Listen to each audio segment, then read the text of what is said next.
deixa eu chegar no grupo, como é que a gente constituiu. Então, lá no início da década de 80, o cinema, ele estava, a realização de cinema no Brasil, ela estava muito concentrada em Rio e São Paulo.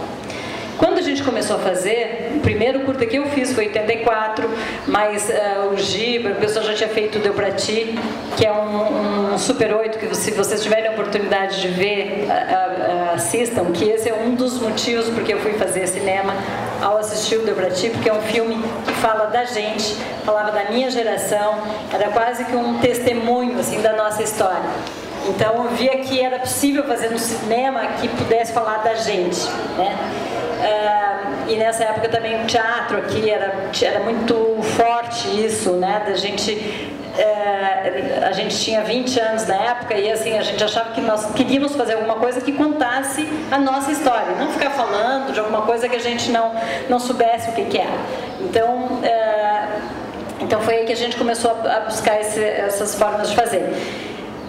E aí foi criando um grupo que tinha uma identificação do que fazer, de como fazer e o que fazer, o que a gente queria fazer com isso que era o audiovisual. Mas a gente tinha uma outra coisa que era muito clara pra gente. Nós não queríamos nos mudar para Rio e São Paulo, que era onde estava concentrada a produção de cinema no Brasil, né? Então todo mundo que queria fazer cinema ia embora para Rio e São Paulo. E nós não queríamos. Então a gente foi buscar maneiras de fazer aqui. Em outra proporção, é mais ou menos o que vocês estão fazendo aqui na Restinga. Querem fazer cinema, mas querem ficar morando na Restinga. Então tem que criar condições para isso.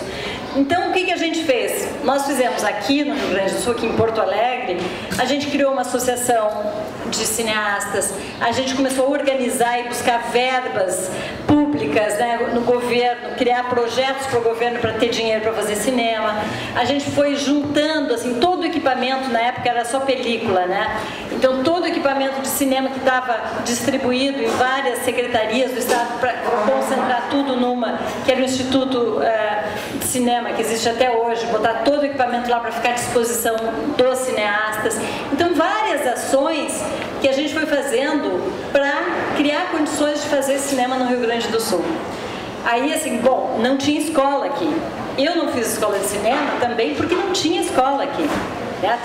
Agora muito pouco tempo tem faculdade de cinema. Então todos nós, da minha geração, nós somos autodidatas. Assim, a gente aprendeu fazendo cinema. E claro que nós não aprendemos sozinhos, a gente foi aprendendo fazendo cursos. Aí quando a gente começou com esse movimento, a gente foi trazendo pessoas de Rio e São Paulo para que desse curso pra gente. Fizemos curso de cinema, de som, fizemos cursos de maquinaria, de eletricista, para formar equipe. Não tinha equipe, né? Então a gente tinha que formar a equipe para a gente não ter que ir embora para Rio e São Paulo. Então, e aí, como é que a gente podia, naquele momento, disputar as verbas federais, né, com o Rio e São Paulo, se a gente fizesse um trabalho que fosse muito bom? Então a gente começou a trabalhar muito. E aí qual era a base desse trabalho? O roteiro. Se tu não tens um bom roteiro, não adianta tu ter uma belíssima produção, não adianta ter um maravilhoso diretor, que o filme não vai ser bom. Então a gente começou, em todos os filmes que a gente fazia, a gente trabalhava muito, mas exaustivamente. E o que repercutia isso? Ao trabalhar no roteiro, a gente estava cada vez aprendendo mais a fazer cinema. Porque aí depois do roteiro lá, né, montado, a história está lá contada, como é que eu vou contar essa história? Então, como é que vai trabalhar o roteiro técnico, né? Como é que eu vou decupar, E aí, cada vez que tu vai fazer o roteiro técnico, que hoje às vezes as pessoas dizem, eu não decupo, eu não preciso pensar, tu pode até não usar a decupagem, mas ao parar para fazer uma decupagem de uma cena, tu está pensando sobre as possibilidades daquela cena, tu está pensando profundamente a cena. Então isso faz com que tu chegue na hora de filmar, tu sabe o que tu vai dizer pro ator, o que tu quer com aquela cena e quais são as melhores posições para botar a câmera para contar aquela cena. Então isso a gente foi trabalhando nesse sentido sentido que a gente foi autodidata, porque aí, quanto mais tu trabalha, mais tu aprende. Ele estava querendo fazer um comentário, eu acho. Ah, não? Eu estava vendo a temperatura. Então, e aí, assim, por que isso também permitiu? Porque a gente tinha esse grupo que foi se juntando, que pensava da mesma forma e que tinha cumplicidade. Isso que a Marina disse assim, olha, a gente quer que tu faça a crítica, né? E isso é uma coisa que a gente sempre fez dos nossos trabalhos. Nunca de passar a mão na cabeça do outro, assim, apontar quais são os problemas, apontar quais são os defeitos, ler o roteiro e dizer tudo que a gente acha, né, do roteiro do outro, que se a gente não fizer isso, ninguém vai fazer. Ninguém vai dar o teu roteiro, eu vou dar para a Marina ler, ela vai ser super cuidadosa, vai me dizer isso, aquilo. Agora, são os meus parceiros que não vão poupar em me dizer tudo o que eles pensam, até de dizer assim, ó, para que tu tá fazendo esse filme, né? E o que é bom isso? Quando alguém me diz assim, o que tu quer fazer esse filme? Isso, em vez de me fragilizar, me fortalece, porque eu vou pensar por que eu quero fazer esse filme. E se eu tenho uma boa razão para fazer esse filme, eu tenho que convencer os meus parceiros que eu quero contar esse filme. Bom, então tá, então é isso que tu quer, mas não tá aqui no papel. Então eu vou pensar o que a gente tem que fazer para que isso que tu está dizendo, que tu quer fazer, esteja no roteiro. Porque às vezes...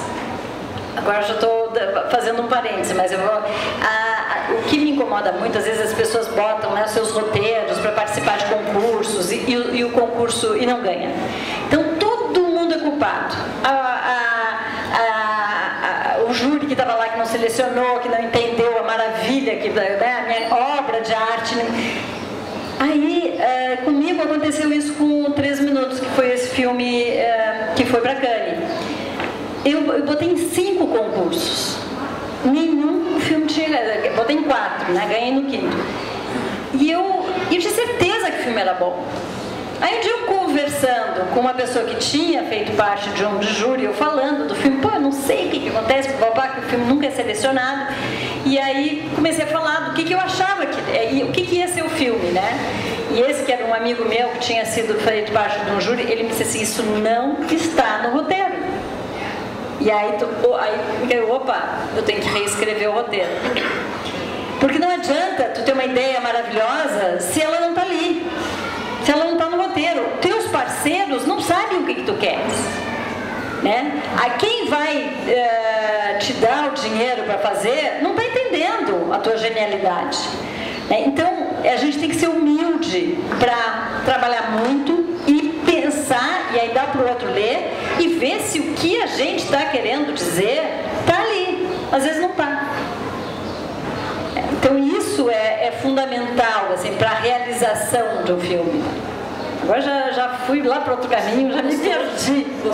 Gostoso. Quer mais alguma coisa? Eu vou ter.